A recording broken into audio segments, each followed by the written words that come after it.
අද කතා කරන්න ලෑස්ති වෙන්නේ රොට්ටයිල කියන ඩොග් බ්‍රීඩ් එක ගැන. ඉතින් රොට්ටයිල කියන ඩොග් බ්‍රීඩ් එක ගැන ගොඩ දෙනෙක් මගෙන් අහලා තිබ්බා. ඒ වගේම මේ වෙනකොට කතා කරන්න දෙයක් නැහැ. ලංකාවේ හැමෝම රොට්ටයිල කිව්වහම කවුද රොට්ටයිල කියන්නේ මොන වගේ ඩොග් බ්‍රීඩ් එකක්ද කියලා හැමෝම දන්නවා. හැබැයි මට හිතුණා රොට්ටයිල කියන ඩොග් බ්‍රීඩ් එක ගැනත් විශේෂ වීඩියෝ එකක් අරන් එන්න ඕනේ කියලා. ඉතින් රොට්ටයිල කෙනෙක් හදන්න හිතන් ඉන්න කෙනෙක් වගේම රොට්ටයිල කෙනෙක් හදන කෙනෙට මේ වීඩියෝ එක ගොඩක් වැදගත්වේ. මොකද මේ වීඩියෝ එකේ මම ගත්ත එක්ස්පීරියන්ස් ටිකක් වගේම ඇත්තටම රොට්ටයිල කියන ඩොග් බ්‍රීඩ් එක හදනකොට ඔයාට අත්‍යවශ්‍ය දැනුම මොනවද, ඔයා දැනන් ඉන්න ඕනේ මොනවද කියන එක තමයි අද මේ වීඩියෝ එකෙන් මම කතා කරන්න ලෑස්ති වෙන්නේ. ඉතින් වීඩියෝ එකට යන්න කලින් මතක් කරනවා ගොඩ දෙනෙක් මාත් එක්ක එකතු වෙලා ඉන්නවා මේ වෙනකොට. ඉතින් ඔයත් තාම මගේ YouTube channel එකට අලුත් කෙනෙක් නම් සත්තු ලෝකේ ගැන තොරතුරු දැනගන්න ආස කෙනෙක් නම් අනිවාර්යයෙන්ම පල්ලෙහා තියෙන subscribe button එක click කරලා දිගටම මාත් එක්ක එකතු වෙන්න කියලා ආරාධනා කරනවා. එහෙනම් පරක්කු නොකර අපි යන් අද රොට්ටයිල ගැන කතා කරන්න අලුත් වීඩියෝ එකට.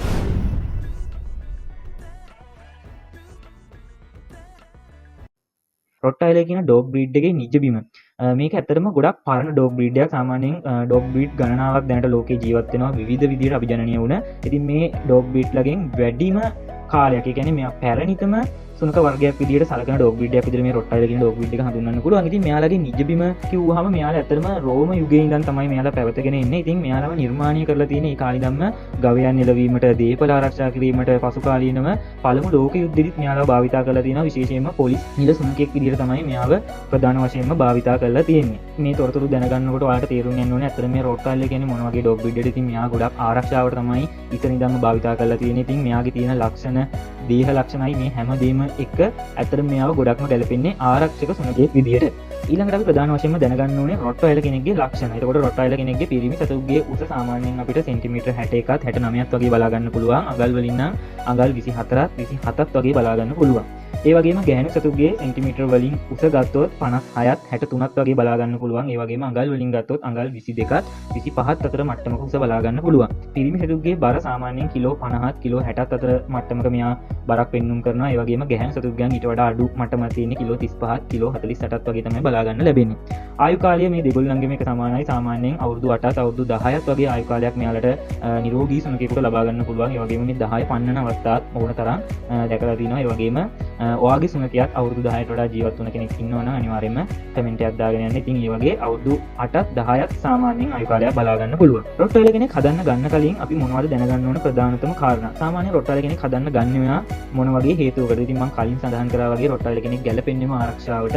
ඉතින් මේක one man dog breed එකක් විදිහට හඳුන්වා දෙන්න පුළුවන්. ඒ කියන්නේ Tamanට කැමති නම් Tamanට විතරක් මෙයාව ට්‍රේනින් කරලා හදාගන්න පුළුවන්. හැබැයි සුරතලයට හදන්නත් පුළුවන්. එහෙම හදන අයත් ලංකාවෙත් ඉන්නවා ඕන තරම් බලා ගන්න පුළුවන්. ඉතින් තමන්ගේ සුනකයාව, එක මේක රොට්ටයිල කෙනෙක් වෙන්න පුළුවන්, වෙන ඕනම ඩොග් බ්‍රීඩ් එකක් හදන විදි අනුව තමයි මේක ඇත්තටම මම නම් දකින විදිහට වෙනස් වෙන්නේ. ඉතින් ඔයාලට පුළුවන් මෙයාව ආරක්ෂාවටද සුරතලයටද ඇති කරන්න ඔයා ගන්න කලින් තීරණය කරන්න.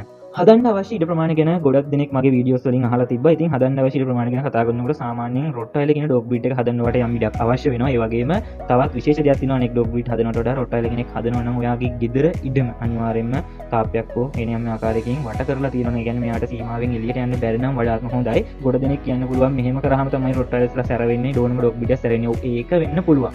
ඒ කියන්නේ සමහර විට මිනිසුන් දකින්න නැති වුණාම මෙයාලා කොමන් නොවුනහම මෙයාලව සැර වෙන්න පුළුවන්. හැබැයි මේ රොට්ටයිල කියන ඩොග් බ්‍රීඩ් එක ඔයාට හදනවා නම් ඒ වගේ වට කරපු තැනක හදාගන්න තියෙන ඇත්තටම පහසුයි. ඒක ඔයාට මේ රොට්ටයිල කියන ඩොග් බ්‍රීඩ් එක හදනකොට තේරෙයි. මෙයාලගේ ක්‍රියාශීලී භාවය ගැන කතා කරනවා. ඇත්තටම මෙයාලා ගොඩක් කැමතියි දුවන්න, පනින්න, සෙල්ලම් කරන්න. ඒ වගේම ගොඩක් ක්‍රියාශීලී වෙන්න ඩොග් බ්‍රීඩ් එකක්. විශේෂයෙන්ම වතුරට ගොඩක් කැමතියි. නාන්න ඔය ගලාගෙන යන පොඩි දිය පාරකට එම දැම්මහම ඔයාට ඒක ගොඩක් බලා ගන්න පුළුවන් මේ. ඉතින් ඊළඟට ඩොග් කෙනෙක් හදන්න ගත්තාම ගොඩ දෙනෙක් අහන ප්‍රශ්නය තමයි අපේ ගෙදර ළමයි ඉන්නවා. ඉතින් මේ පොඩි ළමයි එක්ක හදාගන්න පුළුවන්ද? ඉතින් ඇත්තටම රොට්ටයිල කියන ඩොග් බ්‍රීඩ් එක එහෙම ගැටලුවක් නෑ. පොඩි ළමයි නැතනක උනත් හදන්න පුළුවන්. ඔයාලා ඕන තරම් වීඩියෝස් වල දැකලා තියෙනවා.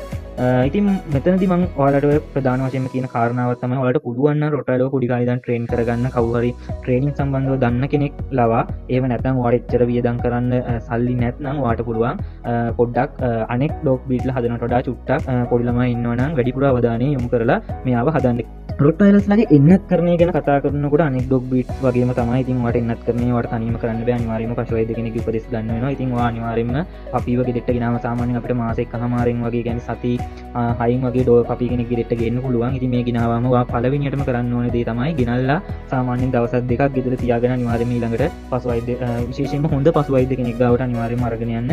ඒ ගිහිල්ලා වාට එයාට පෙන්නලා ඊට පස්සේ පසු වෛද්‍ය ලවා මෙයාට කොහොමද ඉන්නත්කරණය කරන්න ඕනේ කියලා බලා ගන්න පුළුවන්. ඒ ඉතින් අනෙක් ඩොග් බ්‍රීඩ් වලට වගේම තමයි සාමාන්‍යයෙන් මෙයාටත් ප්‍රධාන වශයෙන්ම පාවු, ජල බීතිකාව මේ වගේ ප්‍රධාන ඉන්නත් තමයි මුලින්ම විදින්නේ. ඉතින් නිරෝගී සුනකෙක් නම් අනිවාර්යයෙන්ම අර පරණ අනෙක් ඩොග් බ්‍රීඩ් වලට ඉන්නත්කරණීය විදිහටම තමයි ඉන්නත්කරණය සිදු වෙන්නේ. මෙයාලගේ ආහාර රටාව ගැන කතා කරනවා නම් විශේෂයෙන්ම කියන්න ඕනේ සාමාන්‍යයෙන් මාස 6ක් වගේ යනකම් මෙයාලට අපිට 6 වේලක් වගේ කන්න දෙන්න තියෙනවා නම් වඩාත් හොඳයි. ඉතින් ආහාර සම්බන්ධව මම වෙනම වීඩියෝ එකක් කරලා තියෙනවා. ඉතින් 6 වේලක් කියලා කිව්වහම පටල ගන්න එපා. මේකේ බත්ම 6 වේලක් දෙන්න කියලා නෙමෙයි අදහස් කරන්නේ. කොහොමත් 6 වේලක් බත්ම කන්නත් අමාරුයි.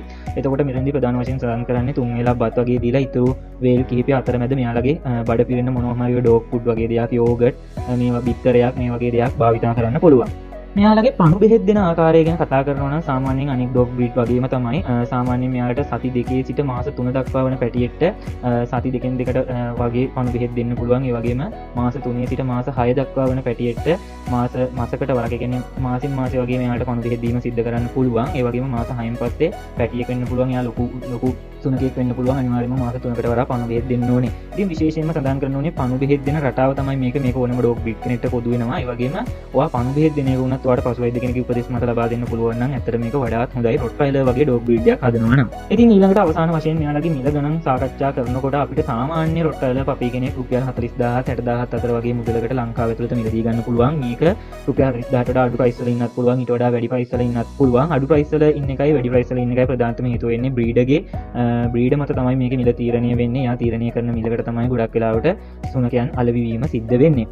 ඉතින් මෙයාලගේ ප්‍රධානතම කැටගරි දෙකක් ඉන්නවා. සාමාන්‍යයෙන් අපිට සර්ටිෆිකේට් එහෙම නැති, ඒ කියන්නේ ඔරිජිනල් ඩොග් බ්‍රීඩ් එකක් කියන්නේ නැති නෝමල් අපිට ගන්න පුළුවන් පැටව තමයි අපිට සාමාන්‍යයෙන් රුපියල් 40000 60000 අතර වගේ ගන්න පුළුවන්. විශේෂයෙන්ම ඔරිජිනල් පියෝ බ්‍රීඩ් එකක පැටියෙක් ගන්නවා නම් අපිට ඊට වඩා ලොකු මුදලක් ගෙදම් කරන්න වෙනවා. සාමාන්‍යයෙන් ඩොග් ෂෝ වලට වගේ හයි ක්වොලිටි පපි කෙනෙක් හදන්න බලාපොරොත්තු වෙමින් ඉන්නවා නම් ඔයාලට ලොකු ඊදමක් දරන්න වෙනවා. ඉතින් එහෙම ක්වොලිටි පපිස් කෙනෙක් සම්බන්ධව ඔයාලට වැඩිදුර තොරතුරු අවශ්‍ය නම් අනිවාර්යයෙන්ම වීඩියෝ එකේ කමෙන්ට් එකක් දාන්න. ඉතින් මේ සම්බන්ධව ඉස්සරහට කතා කරන්න.